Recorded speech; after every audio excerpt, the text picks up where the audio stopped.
Çocuklar, ben Emir Timur. Sen beni düşünmeyen, ben seni düşünmeyen. Şey yazıyordu bir tabelada, Ayollar Hoca Tonası. Abla da bezle silip parlatıyor. Etin de patatesin de dışı böyle. Bizim için Navruz Bayramı yeni yıl demek.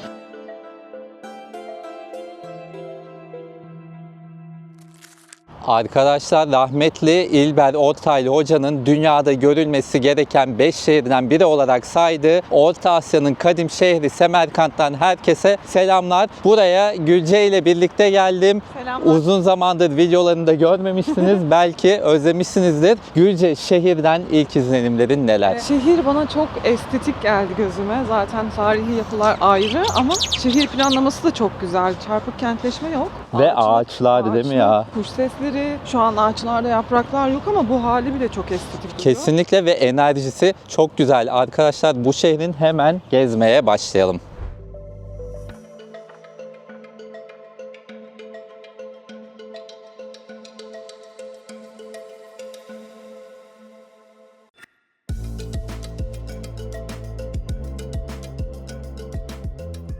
Semerkant deyince akla gelen ilk isim Emir Timur. Peki arkadaşlar, Emir Timur kim? Timur İmparatorluğu'nun kurucusu ve ilk hükümdarı. 1370 yılında Semerkant'ı alıyor, imparatorluğu kuruyor ve burayı dünyanın en güzel şehri yapma fikrini aklına koyuyor. Ardından da fethettiği tüm coğrafyalardan, yani Anadolu'sundan tutun Hindistan'a kadar dünyanın en iyi mimarlarını ve Çini ustalarını bu şehre getiriyor. Burası Türk İslam mimarisinin en güzel örneklerini görebileceğiniz Registan Meydanı, anlamı da Farsça'da kum ülkesi.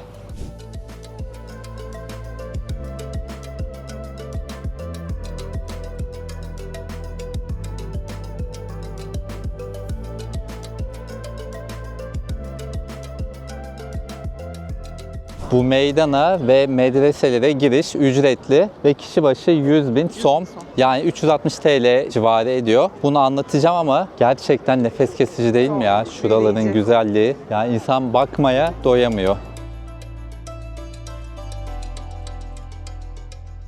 Bu meydanda 3 ayrı medrese bulunuyor. En eskisi arkamda gördüğünüz Ulubey Medresesi. 1400'lü yıllarda hem Timur'un torunu olan hem de imparatorluğun 4. hükümdarı Ulubey tarafından inşa edilmiş. Burası o dönemin en iyi üniversitelerinden biri kabul ediliyor. Çünkü burada sadece dini eğitim verilmiyor. Aynı zamanda matematiğinden geometrisine kadar birçok konuda en iyi bilim adamları tarafından dersler veriliyor. Şimdi medresenin içine gidiyoruz ama Gülce'ye bir sorun var. Ulubey bir hükümdar ama aynı zamanda ünlü bir bilim adamı, dönemin bilim insanı. Onunla ilgili ne biliyorsun, bana anlat. Matematik ve astronomi alanında çok fazla çalışması var. Yıldız kataloğu hazırlamış ilk. O zamanlar tabii teleskop falan icat edilmemiş Avrupa'da ve teleskop icat edildikten sonra anlaşılıyor ki neredeyse milimetrik böyle doğru hesaplamalarla konumlandırmış. Rasathane kurmuş o dönemde Rasathane aynı zamanda. Evet. Ve çok büyük bir gözlemevi. Bunun dışında bir yılın 365 gün 6 saat 10 dakika 8 saniye olduğunu hesaplamış ki bu günümüzde şu an gerçeğiyle 58 saniye sadece fark var. Evet, derslerine iyi çalışmışsın ama sen önceden de biliyordun bunları, Evet, konuşmuştuk çünkü. anlatıyoruz. Dönemler gerçekten Türk İslam medeniyeti Avrupa'nın çok daha ilerisindeymiş. Onlar o dönemde dünya düz mü değil mi onu tartışırken bakın Ulubey neler araştırıp Gezegenleri, bulmuş. evet, bulmuş. Yani inşallah Türk İslam medeniyeti tekrardan eskisi gibi bilime önem verip dünyanın önde gelen medeniyetlerinden biri haline gelir diye dua edelim.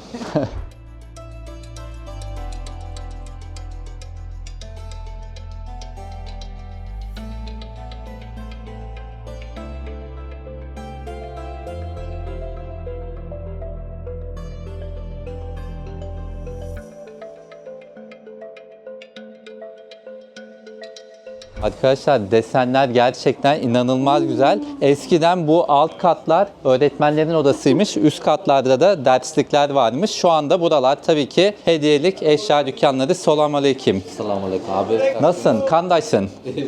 Şimdi bunlar ne? Geleneksel kıyafet mi? Elbise. Nasıl deniyor size? Bu ceket değil. Ceket. ceket. Siz de ceket diyorsunuz. Bizde ceket değil. Deneyebilir miyim? Aha.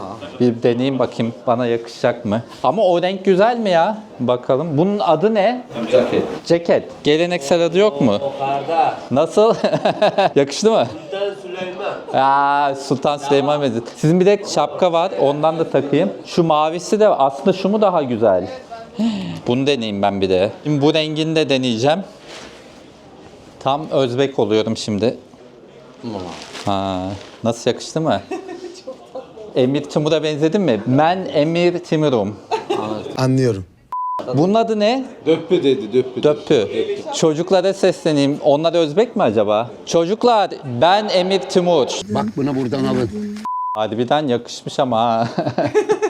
Emir Timur, Bana da hediye. sen de hatun Özge- diyorlar. Yok o. Kadınlara hatun mu deniyor? Eskiden değil mi? Eskiden koltan yani. Sen Gülce Hatun. Aa bak tam onların isimleri gibi. O da Gülce Hatun. Atladı sorayım. Senin isim neydi? Benim ismim Suhayl abi. Sühayl.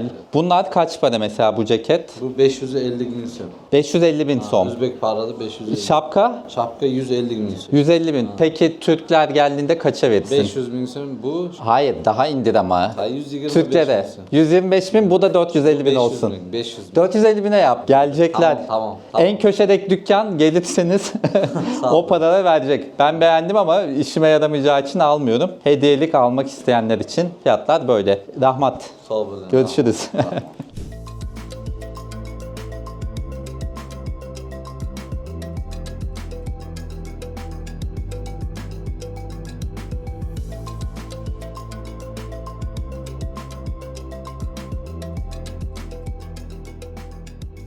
Arkadaşlar şimdi hediyelik eşya dükkanına geldik. İsim neydi? Çok sana. Şahsenem.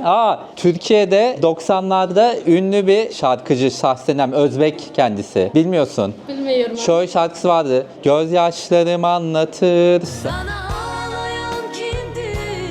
Sen biliyor musun? Hatırlıyor musun? Neyse demin anlaşmaya çalışıyoruz. Türk dizilerinden öğrendim dedi. Anladığım kadarıyla. Seriallardan Türkçe gaplaşışını öğrendim. Sizlerini düşünüyorum ben. Hı hı. Lekin söylashga kelganda hali so'z bo'lagi kam. Aslında Özbekçe diğer Türk dillerine kıyasla Azerbaycan dilini saymıyorum. İşte Kırgızistan'a gittim ben, Kazakistan'a gittim, Yakutistan'a gittim. Bizim dilimize en yakın olan dil tahmin ederek anlayabiliyoruz biz de. Ama hızlı konuştuğunuzda böyle hızlı anlamıyoruz. Yavaş yavaş Yavaş yavaş. konuşunca sen de bizi anlıyorsun. Biz de seni anlamış oluyoruz. Çok teşekkür ederiz. Çok teşekkür. Bu arada bunun kaç paraydı? 50 bin so'm 40 mingga berdim. Evet bize 50 bin som olan şeyi sağ olsun 40 bine verdi. Gayet güzel. Bu Şirdor Medresesi. Dil konusunda değinmek istediğim bir şey var. Ben Orta Asya'dan ne zaman bir dil konusunda bir şey paylaşsam işte Kırgızca ile dilimiz çok benziyor, Kazakça ile çok benziyor, Yakutça ile çok benziyor desem hemen birileri Gülce yorumlarda şöyle yazıyor. Hayır ne demek dilimiz benziyor, ikisi de zaten aynı dil, ikisi de Türkçe bilmem ne filan diye. Değil, öyle değil. Farklı diller arkadaşlar. Kırgızca apayrı bir dil, Türkçe apayrı bir dil, Özbekçe apayrı bir dil. Ama hepsi Ural Altay dillerinin Türki diller ailesine mensup. Yani akraba dilleriz, aynı dil ailesindeyiz. Dil bilimciler de bunu böyle kabul ediyor. Ancak farklı diller. Siz her ne kadar Kırgız Türkçesi, Özbek Türkçesi deseniz de hem bilimsel olarak böyle değil hem de buraların halkları kendi dillerine Özbekçe, Kırgızca, Kazakça diyor. Ama tabii ki Türki dil ailesinden olduğunun farkındalar. Emin olun İtalyanca ve İspanyolca Türkçe ve Kırgızcadan, Türkçe ve Özbekçeden çok daha yakın diller. Ama onlar da ayrı diller. Hani bu şey gibi oluyor. İtalyanca ve İspanyolca biz aynı dil demişiz gibi oluyor yani. Latin dili onlar, Latince onlar demek gibi bir şey oluyor. Neyse buna değinmek istedim. Bir de geldiğimizden beri gerçekten en büyük eğlencelerimizden biri her yerdeki Özbekçe yazıları okuyup çözmeye çalışmak. Ama en ilginçlerinden biri havaalanındaydı. Ne diyordu Gülce orada? Şey yazıyordu bir tabelada. Ayollar Hocat Honası. Ayollar Hoca Tonası tahmin edin ne demek? Ayol deyince aklınıza farklı bir şey gelebilir ama öyle değil. Ayollar kadınlar demekmiş. Hoca Tona da hacethane, yani ayollar hacethanesi, kadınlar tuvaleti demek oluyor arkadaşlar. Bir de havalında şey de vardı. O da iç hatlar giden yolcuda mahalliye uçup gidiş gibi bir şey yazıyordu. Gelen yolcu mesela uçup geliş gibi, böyle gerçekten keyifli oluyor bunları G'ler çözmeye K oluyor çalışmak. Aynen, böyle bir G'leri K diyorlar. Sabah mesela otelin kahvaltısında ne yazıyordu yumurta için? Yumurta tohum gibi bir şey. Tohum. Evet, tavuk tohum. Kaynılgan mıydı? Kaynamışa da kaynılgan tohum gibi bir şey yazıyordu mesela. Bunları böyle çözmeye çalışıyoruz hep.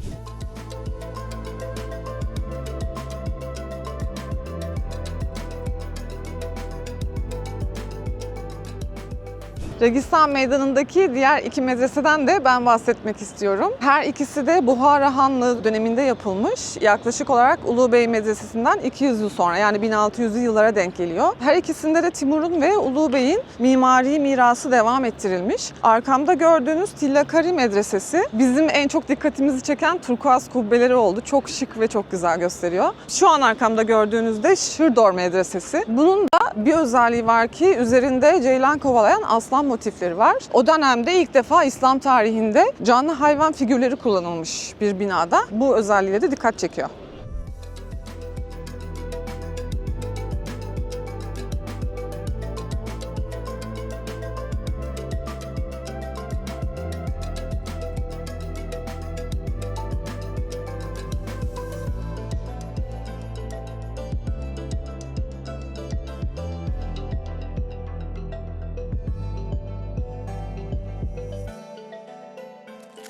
Tillakari Medresesi'nin içi de böyle. Düşünsenize, yüzyıllar önce burada alimler varmış, öğrenciler varmış, ders alınıyormuş. Böyle bunları düşünmek beni o döneme ışınlanmış gibi hissettiriyor. Neyse, size bir de şundan bahsetmek istiyorum. Ulu Bey'in bilimsel çalışmalarını anlatmıştım size. Ama maalesef oğlu kendisi gibi değilmiş. Babasının işte bu devleti genişletmek yerine bilimsel çalışmalara vakit ayırmasını zayıflık olarak görüyormuş. Aynı zamanda o dönemdeki bazı güç sahibi radikal din adamları da Ulu Bey'in medreselerde bilim eğitimine ağırlık vermesinden rahatsızlık duymuşlar. Bunun kendi otoritelerini ve güçlerini sarsacağını düşünmüşler. Bu yüzden Ulu Bey'in oğlunu özellikle astronomi çalışmalarının dine aykırı olduğu gerekçesiyle kışkırtmışlar ve maalesef Ulu Bey'in oğlu babasını öldürmüş. Oğlunun burada ismini bile anmak istemiyorum ama şöyle bir şey olmuş. Babasını öldürdükten 6 ay sonra kendisi de en sadık askerleri tarafından öldürülmüş ve babası tarihe bilim şehidi olarak geçerken kendisi ise baba katili olarak geçmiş.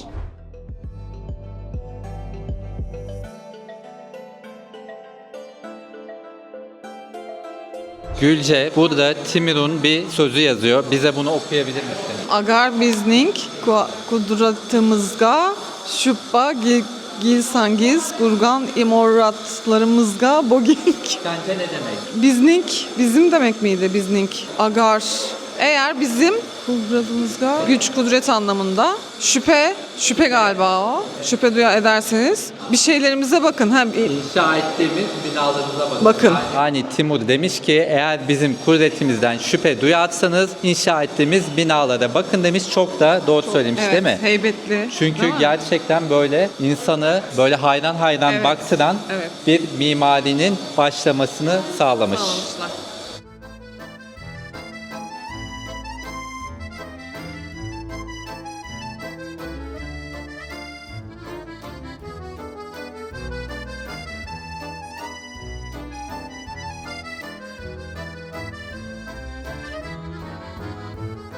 Burada çok sempatik teyzelerle tanıştık. İsim ne? Şirin. Ben Orçun. Türkiye'den geldim. Türkiye'den ha. Anlıyorsunuz Türkçe. Düşünüyor Türkçe. Evet, şuraya. Siz anlıyorsunuz biraz. Siz buralı, Semerkantlı. Kaşkadaryo. Orayı bilmiyoruz. Kaşkadarya, Samarkand, Toşkent, Çok güzel. Kaşkadarya Dersim'de. O tarafta. Tamam. Hoş bulduk. Navruz Bayramı. Nevruz Bayramı 21 Mart'ta. 21 Navruz. Sizin de Nevruz Bayramı kutlu olsun. Yürüyorlar. Kaşkadarya. Geliriz inşallah. Ha, bayram. İnşallah geliriz oraya da. Aman insan Türkiye'ye gitti burayla. Anlamadım ama bu kısımları. Teşekkür ederiz. Hoşça kalın. Bay bay.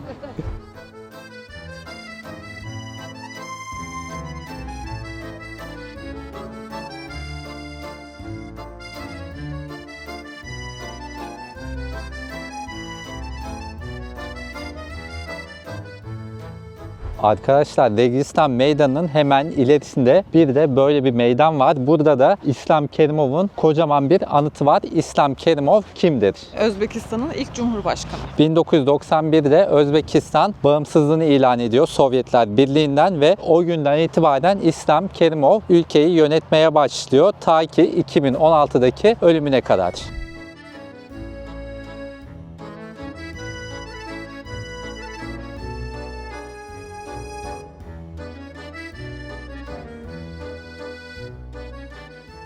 Gülce, sana bir sorum var. Evet, dinliyorum. Özbekistan'ın nüfusu kaç? Özbekistan'ın toplam nüfusu 38 milyona yaklaşmıştı. Vay, Bildim. bildin 38 milyonu geçti hatta. Geçti mi? Orta Asya'nın en kalabalık ülkesi, doğal olarak aynı zamanda en kalabalık Türkiye Cumhuriyet bu bölgedeki. Peki Semerkant'ın nüfusu? 600 bin. Evet, dersine iyi çalışmışsın. Helal olsun. Bir sorum daha var. Yüz ölçümü ne kadar? Türkiye'nin yarısı. Hemen hemen yani 448 bin kilometre kareydi galiba. Neredeyse Türkiye'nin 55-60'ına denk geliyor. Güzel. Aslında oldukça da büyük bir ülke.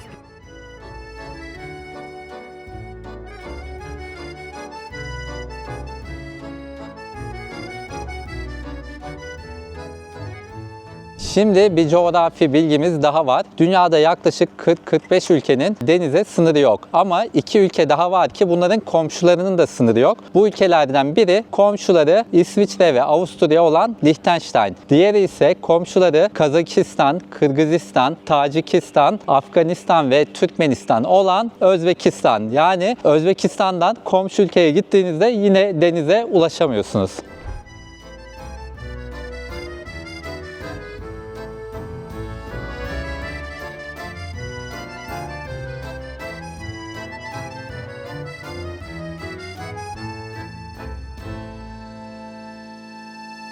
Şimdi buranın en meşhur pazarı olan Siyop pazarına gidiyoruz. Bu vesileyle size buradaki para konularını da anlatmak istiyorum. Özbekistan'ın para birimi som. Bir anda aklımdan gitti. Özbek somu, gördüğünüz gibi bu paralar Özbek somları. Biz buraya dövizle geldik, yani dolar getirdik ve buradaki bir bankada bozdurduk ve kurlar da gayet uygundu. Bir de şu var, mesela çoğu yerde kredi kartı geçiyor. Nerelerde biz ödedik? Restoranlarda, kafelerde, Kafelerde, kahve içerken. müzeye girişte hepsinde ödeyebildik ama eğer böyle sokak yemeği yemek istiyorsanız ya da hediyelik eşya alışverişi nakit gerekiyor. Gülce de kendine az önce şal Ve aldı. nakit olunca pazarlık yapabiliyorsun. Evet, kaça aldın? Kaçtı? 250 bin som aldım. 300 küsür, 350 mi ne demişti? TL olarak 900 TL'ye falan geliyor galiba. Değil mi? Şöyle yaparmış.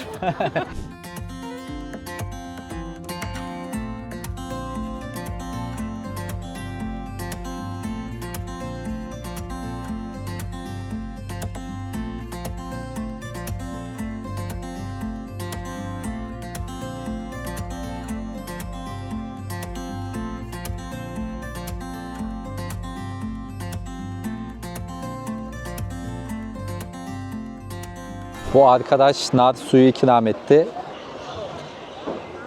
Gülce fena değilmiş ama.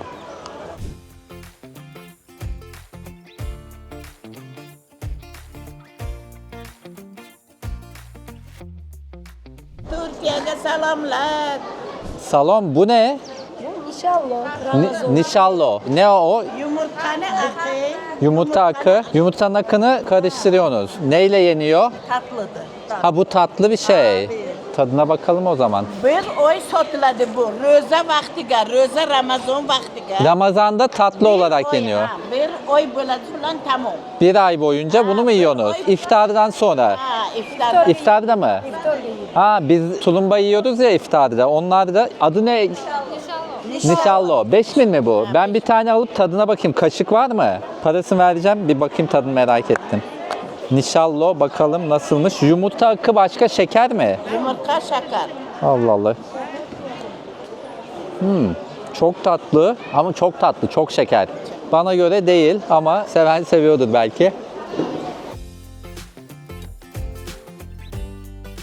Semerkant'ın en meşhur olduğu şeylerden birisi bu non denen ekmek. Abla bu kaç para? Pul. 15 mi? 15 bin ama sen başkasına 10 bine verdin, gördüm. Ha, burası daha mı pahalı? Bunlar Bu 2 kilo. bu 2 kilo, bu 1,5. 1,5. Tamam, bu 10 bin, bu 15 bin. 15 bin ve ağır bak, 1,5 kilo şu ekmek. Bayatlamamasıyla ünlü, bir de üstü görüyorsunuz çok parlak. Galiba bunu yumurta akı ve sütle böyle parlatıyorlarmış. Abla da bezle silip parlatıyor, onu da gördüm az önce. Ama bu kadar büyük alsak bize fazla. Tadına nasıl bakabiliriz acaba? Küçük yok mu? Çok küçük bizim alabileceğimiz. Ha bak şurada varmış. Bu ne kadar?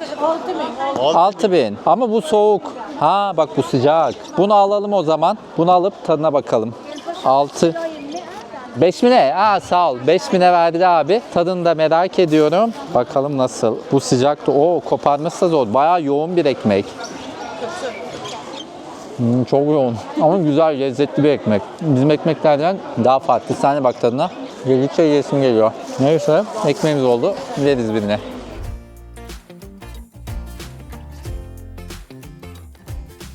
Gülce demin gluten mi yemek istemiyorum deyip duruyordu ama koparıp yiyor. Beğendin değil mi? Köşeleri güzel, sertler hoşuma gitti. İşte köşeler zaten her daim bütün ekmeklerin en güzel yanı.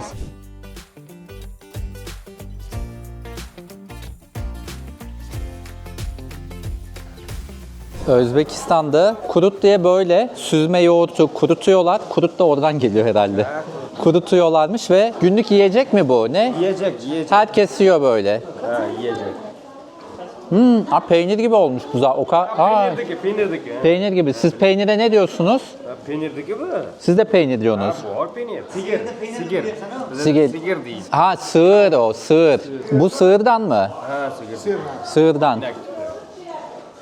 Güzel, ben beğendim valla. Ekmekle güzel gidiyor. Bunlar kaç para? Kaç ampul? 100 bin. 100 bin 1 kilo. 1 kilo. Bu sinipalçık. Sinip parça gibi. Ekmek gibi duruyor ama peynirmiş. Buna da bakayım mı bir tane? Baksanıza leblebi gibi şey gibi duruyor ama. Ama bu sert. Bak içi beyaz. Bu da peynir gibi. Değişik. Bunlar kahvaltıda mı yeniyor? Yani sabah ne zaman? Farkı yok. Her zaman. Her zaman. Her zaman yeniyor. Bu kalsi. Kalsi ne demek? Zor. Faydası var da, faydası var. Anlamadım da. Sen hemen düşünmüyorsun, ben de sen düşünmüyorum. Sen beni düşünmeyen, ben seni düşünmem. Ama anlamıyorum anlamında. Sağ olasın Rahmat.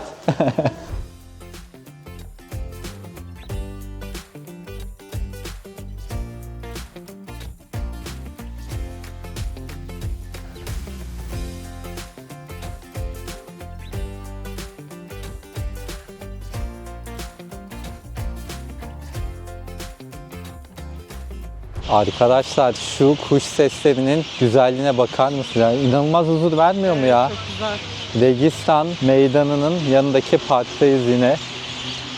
Şurada bir 5 dakika oturup sesleri dinleyelim. Sonra yemek yemeye gideceğiz. Bu arada dün akşam buraya uğramıştık. Akşam da inanılmaz görünmüyor mu? Evet. O ışıklandırılınca filan.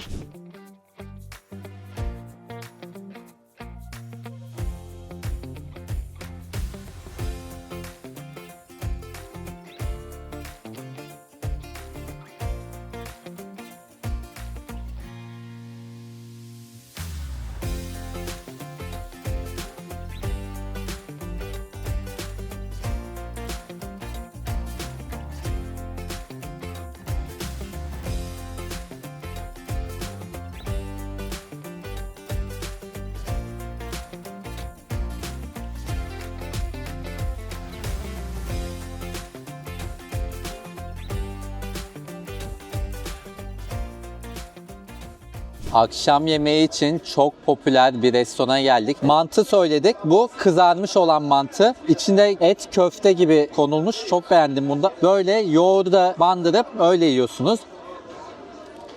Çıtır çıtır. Çok sevdim bunda. Biz 2 çeşit mantı söylemiştik. Bu da haşlanmış olanı. Bunu da ben deneyeyim bakalım. Nasılmış? Çok güzel bu da. Ama ben kızarmış olanı daha çok sevdim. Özbekistan'ın meşhur yemeklerinden şaşlık söyledik. Birer tane tavuk ve dana söylemek istedik biz. Küçük olur zannettik ama bayağı şaşırdık. Porsiyonlar çok büyük. Nasıl bitiririz bilmiyorum. Kömür ateşinde pişiyormuş. Az önce tadına baktım. Çok beğendim. Bu isli gibi böyle biraz süslenmiş gibi bir tadı var. Hem danayı denedim hem de tavuğu denedim. Bence ikisi de çok güzel.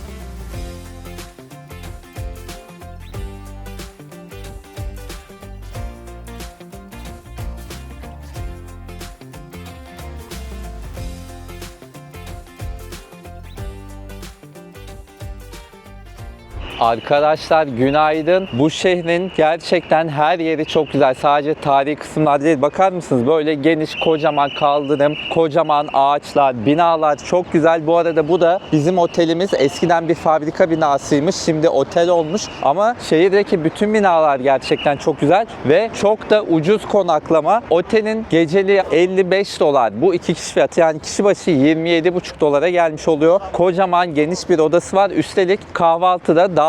Bence çok iyi fiyat. Otelin konumu da çok merkezi ama bir tek kahvaltısı vasat. O yüzden biz şimdi otelin yakında çok güzel bir mekan var. Oraya kahvaltıya gidiyoruz. Hem de size şehirdeki daha böyle modern yaşam alanlarını da göstermek istiyorum. Hep geleneksel, hep tarihi değil.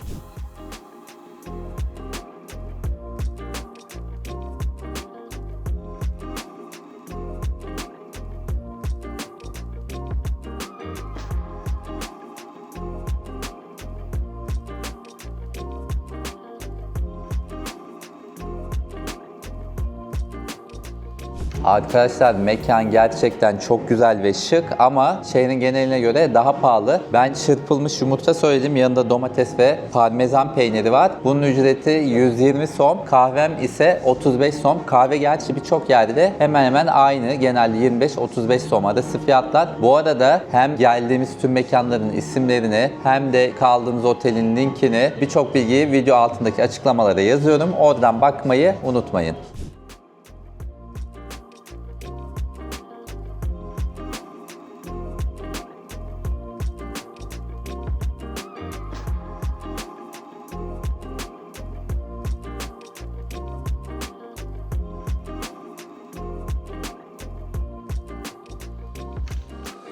Emir Timur'dan sürekli bahsediyoruz. Peki nasıl birisi, nasıl görünüyordu? Böyle dev bir heykeli var. Şehrin tam ortasında, bizim otelimize de yakın bir konumda. Kendisi aslında Moğol kökenli ailesi ama zamanla Müslüman olup Türkleşmişler ve o dönemde Çağatay Türkçesi konuşuyorlarmış. Bugünkü Özbekçenin atası sayılıyor Çağatay Türkçesi ve çok önemli bir sözü var kendisinin. O dönemde demiş ki, güç adalettedir. Yani güç adalettedir demiş arkadaşlar. Bu sözle neyi kastediyor? Sarayındaki en yüksek rütbeli komutanla sokaktaki satıcının eşit olduğundan bahsediyor ve adaletin bir ülkenin bekası için en önemli şey olduğunu söylüyor. Gerçekten çok önemli. Günümüzde bu adalet kavramları unutulmaya başlandı maalesef ama eski Türk hükümdarlarından örnek almamız gerekiyor. Adalet herkes içindir. Özellikle de mazlumları korumak içindir.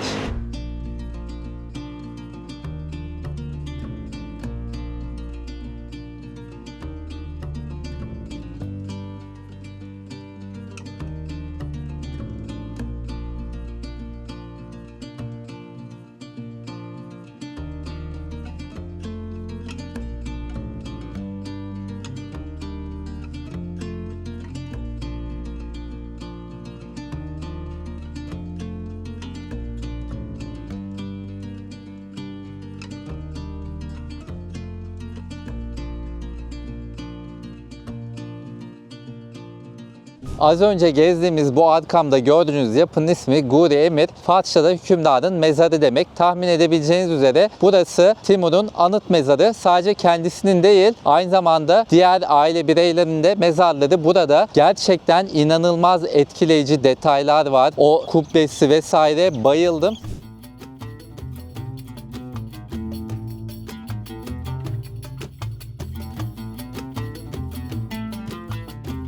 Bugün hava çok kötü, güneş yok ve gezdiğimiz tarihi yerlerde o turkuaz renkler çıkması gerektiği kadar güzel çıkmıyor. O yüzden bugünlük artık tarihi yer gezmeyi bırakıyoruz. Şimdi bir kafeye gidip böyle mola vereceğiz. Bakın zaten Gülce bile gel bence çok güzel oldu. Yakıştı, saçı bozulmasın diye şalını taktı. Bence yakışmış yani. Neyse, şehir içinde ulaşımda biz sürekli taksi kullanıyoruz çünkü inanılmaz ucuz. Mesela şehir içinde bir yerden bir yere en fazla 10.000, 12.000 som ödüyoruz. Ya da işte havaalanından buraya gelirken bile sadece 24.000 som ödedik. İnanılmaz fiyatlar. Taksi uygulaması kullanıyoruz. Burada sadece Yandex var bildiğim kadarıyla. Biz de onu kullanıyoruz zaten.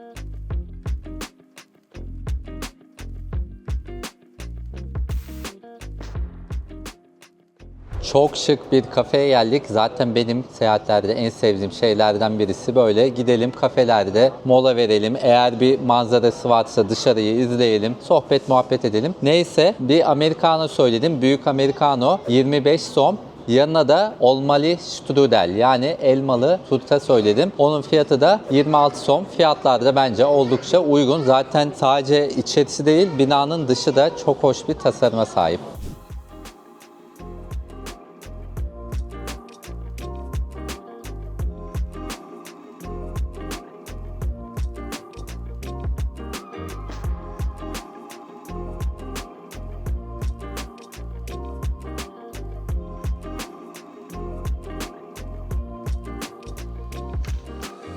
Yağmur da yağdığı için bugün mekan gezmiş gibi olduk ama çok önerilen başka bir restoran vardı. Şimdi oraya geldik. Dün Özbek pilavı olmadığı için deneyememiştik. Bakalım inşallah burada vardır. Burada denemiş olalım.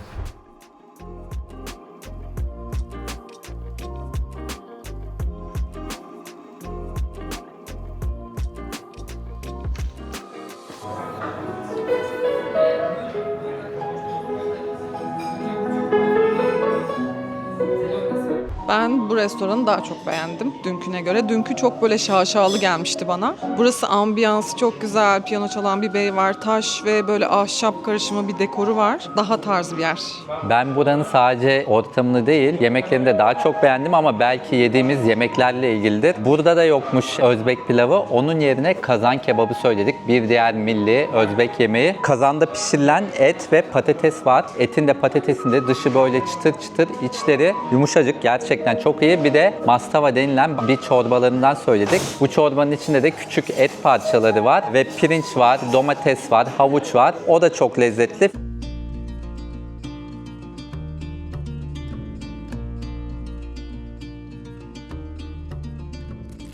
Günaydın arkadaşlar. Bugün Semerkant'ta hava mükemmel ama bugünkü çekimlere başlamadan önce sizden bir ricam olacak. Eğer bu videoyu beğendiyseniz beğen tuşuna basar ve yorum da yaparsanız çok sevinirim. Bir de kanalıma henüz abone olmadıysanız abone de olursanız beni çok mutlu edersiniz. Abonelik tamamen ücretsiz arkadaşlar. Ücretli sananlar varmış ama kesinlikle ücretli değil.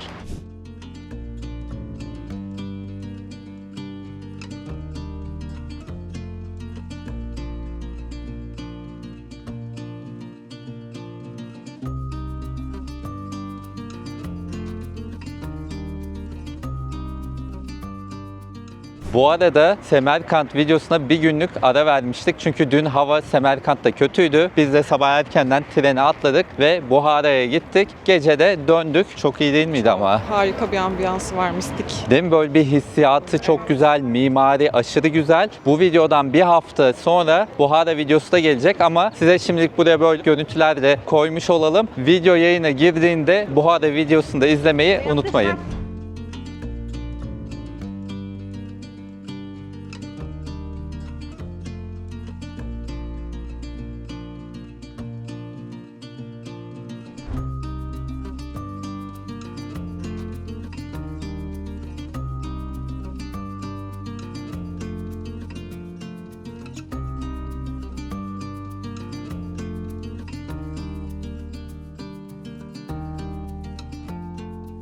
Amin Maluf'un Semerkant kitabını duymuşsunuzdur. Ben de buraya gelmeden önce aldım ve birkaç sayfasını okudum. Kalanına da sonra devam edeceğim. Kitap Ömer Hayyam'ın yaşadığı dönemde 1070'li yıllarda geçiyor. O dönemlerde Semerkant bizim birkaç gündür gezdiğimiz yerde değil, bu tepenin üzerinde kuruluymuş. Şehri bundan 2500-2600 yıl önce eski bir Doğu İran halkı olan Soğutlar kurmuş ve 1220 yılında Cengiz Han gelip buradaki şehri yok etmiş. Özellikle de su kaynaklarını yok etmiş ki halk şehirde barınamasın diye ve halk da ne yapmış? Arkada görmüş olduğunuz şehrin düzlüklerine inmişler ve orada yaşamaya başlamışlar. Yani Timur'un 1370 yılında fethettiği ve güzel eserlerini inşa ettiği şehir orası.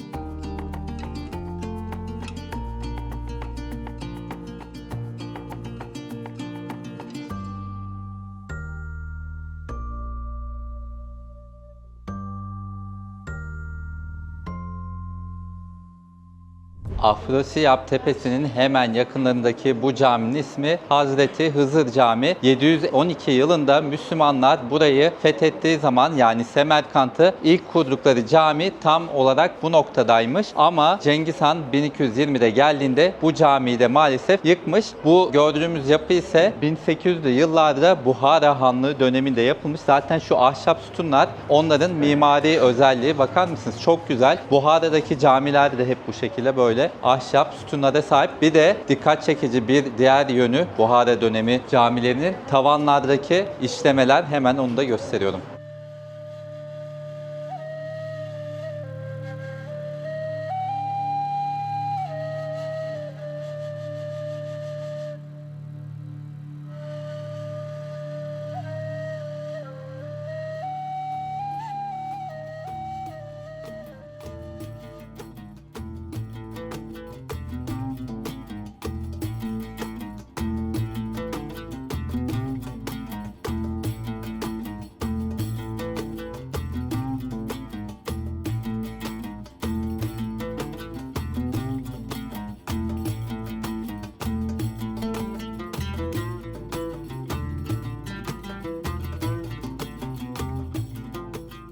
Şimdi Şahı Zinde'ye geldik. Burası bir böyle anıt mezarlar, türbeler olan bir kabristan mı denir? Mezarlar topluluğu değil mi? Evet. Burada daha çok Timur'un ailesinin kadın üyelerinin mezarları var ya da işte ona çok sadık olan generallerinin mezarları. Şimdi bakacağız ama hepsi birbirinden güzel, böyle etkileyici görünüyor. Yine tabii ki o çiniler vesaire var.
Hava serinlediği için otele gelip montlarımızı aldık. Şimdi bir tane kafeye gidiyoruz. Böyle bir kahve molası verelim dedik. O arada yolda da size şu vize konusunu anlatmak istiyorum. Türk vatandaşları olarak Özbekistan'a vizesiz girebiliyoruz. Daha önce de söylemiştim. Zaten otel fiyatları ucuz. Uçak biletleri ucuza bulunabiliyor. Ama biz bir de maalesef yurt dışına çıkarken yurt dışı çıkış harcı ödüyoruz. Üstelik 1250 TL oldu. Gerçekten buna isyan etmekten ben bıktım. Ama devletimizi yönetenler maalesef bunu artırdıkça artırıyor. Ama ben isyan etmeye devam edeceğim. Çünkü çok saçma bir vergi alınmaması gereken vatandaşlar olarak yurt dışına çıkışta biz niye 1250 TL ödüyoruz kardeşim?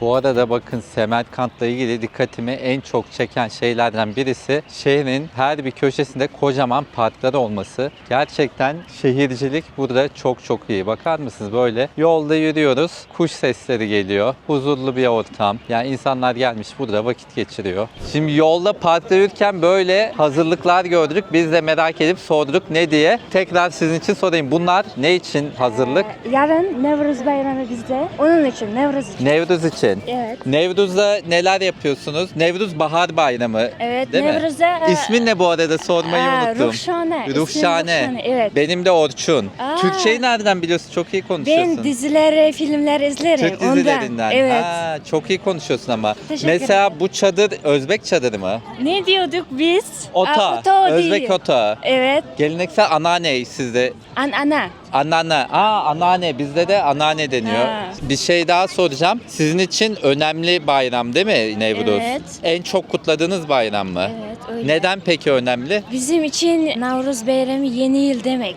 Ha, yeni yıl gibi. Evet. Baharın gelişi. Evet. Yaz geliyor sonrasında. Mutluluk veriyor. Teşekkür ederiz. Rahmet. Teşekkür ederim. Gerçekten burada insanlar çok cana yakın, böyle Türkiye'den geldiğimizi duyduklarında daha da bir yardımcı oluyorlar. Bakın her yerde şu anda Nevruz hazırlıkları var. Yarından itibaren ama biz maalesef yarın gitmiş oluyoruz. Bütün kutlamaları kaçırmış oluyoruz. Bilseydik ona göre alırdık aslında biletimizi.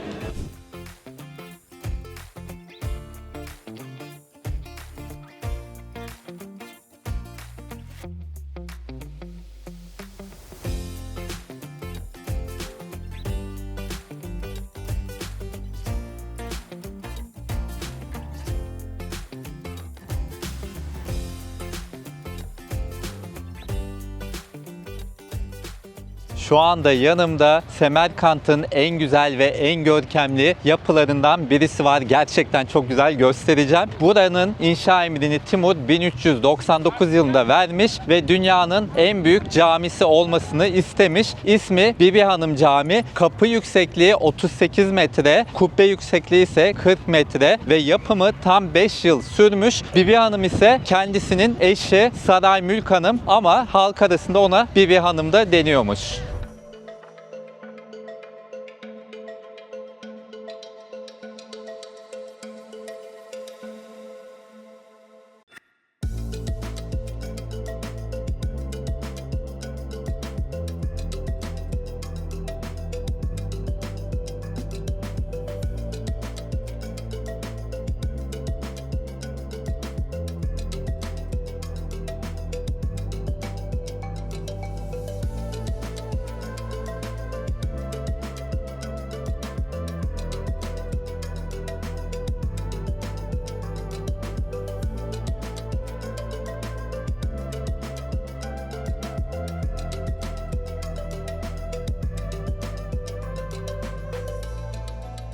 Günlerdir Semerkant pilavcısı arıyorduk ya, nihayet bulduk. Gerçekten bayıldım. Yeni bir mekanmış, daha bir ay olmuş açılalı. Hem böyle modern hem de geleneksel dokunuşlara sahip, tam sevdiğim gibi bir mekan. Pilavımız da geldi. Onların deyimiyle de hoş. Bu arada mekanın ismi Lagan. Bu tabaklar var ya, şurada da var. Buradan geliyor. Leğen diye de düşünebilirsiniz aslında. Özbek kültüründe çünkü yemekler bir arada yeniliyor ve bu tabakta yeniyormuş. İsmi buradan geliniyor. Lagan denen bu tabaktan. Evet, pilavımız geldi. Biz dün Buhara'da da pilav yemiştik. Semerkant'ta daha farklı gördük pilavı. Aradaki farkı da merak etmiştik. Buhara'daki pilav, içindeki malzemeler karışıktı. Burada ayrı ayrı gelmiş. Bir de pilavın rengi değil mi? Biraz daha böyle koyu renkli burada. Buhara'daki pilav daha beyazdı. İçerisindeki bir yağdan sanırım söylediler ama tam hatırlamıyorum yağın adını. Bu et böyle önce kesmemiz gerekiyormuş. İsim neydi senin? Unuttum. Afzal. Afzal öyle dedi. Böyle kesip sonra pilavın üstüne koyuyoruz değil mi? Teşekkür ederiz. Valla bilmediğimiz için nasıl servis edildiğini. Et de yumuşak görünüyor, gayet güzel. Bir kısmı. Ben de yiyeceğim. Teşekkür ederiz Rahmat. Tadı da gayet güzelmiş. Bence Buhara pilavıyla neredeyse aynı tada sahip. Çok fark görmedim. Bu arada fiyatları da söylemek istiyorum. Bu 2 kişilik pilav 90.000 som. Ekmeğimiz var. Ekmek de çok lezzetliydi. Burada adet böyle pilavın yanında ekmek de yiyorlar. Biz yarım ekmek aldık. 5.000 som. Çayımız var. Gök çayı. Burada yine adet yemeğin yanında çay içmek. Bu gök çayı da gayet güzel. Böyle daha demlenmemiş çay gibi. Ben öyle seviyorum zaten. O da 5.000 som. Salatalarımızın her biri de 10.000 som. Som. Mekanı da beğendim. Pilavı da çok beğendim. Hatta demin Gülce ile aramızda konuşuyorduk. İkinci gün yediğimiz kazan kebabım daha iyiydi. Bu muydu? Arada kaldık. İkisi de birbirinden lezzetli. Dün biz buharada yiyip çekim yaptığımız için içindeki malzemeleri anlatmayı unutmuşuz. Nohut var, üzüm var, kuru üzüm, sarı havuç var. Evet, sarı havuç mesela biz daha önce hiç görmemiştik. Başta anlayamamıştık bu nedir diye. Sanki tadı biraz Değil mi? değişik yani. Çok havuç tadına da benzemiyor. Eti de yine dün de öyleydi. Dana eti ama yumuşacık. Bir de bıldırcın yumurtası var yine küçücük. Onun lezzeti zaten normal yumurtayla aynı. Böyle. Beğendik değil mi? Beğendik. Şimdi götüreceğiz.